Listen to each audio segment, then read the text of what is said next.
2019 காலகட்டத்தில் ஸ்டெர்லைட் இஷ்யூவில் எந்தெந்த அதிகாரிகள் மேலே திமுகவினர் குற்றம் சாட்டினார்களோ அவர்கள்கிட்ட சரண்டர் ஆயிடுச்சு திமுக அரசு. இல்லை நான் சொல்கிறேன், நான் என்ன அதைத்தான் நீங்கள் சொல்கிறதா சொல்கிறேன். நான் இவர் ஜெயராஜ் பென்னிக்ஸ் அதை பற்றி சொல்கிறேன் சார். ஏன்னா இல்லை நாம் பேசுகிறோன்னா இந்த ஏன்னா டேரிங்காக அடிக்கிறோன்னா எடிஎம்கேவும் பேசணும் டிஎம்கேவும் பேசணும். அதுதானே சொல்கிறேன்.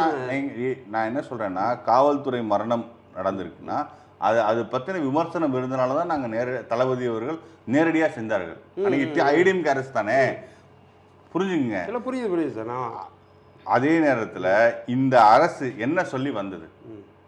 நீதி வாங்கி தருவோன்னு சொன்னாங்களா சொல்லலையா? சொன்னாங்க. ஏன் செய்யலை? யார் கேட்குறது? தமிழ்நாட்டில் இருக்க மீடியாக்கள் எல்லாம் திமுக சொல்கிற எழுதி கொடுப்பதை வாசிப்பவர்கள் ஆகிவிட்டார்கள், முக்கியமான மீடியாக்கள் எல்லாம். அதனால் மக்கள் மன்றத்தில் கேட்க வேண்டிய மக்களின் குரலற்றவர்களின் குரலா தமிழக வெற்றி கழகமும் வெற்றி தலைவர் தளபதியும் ஒழிக்கிறாங்க. அதுதான் நாங்கள் வெளிப்படுத்துறோம் சார்.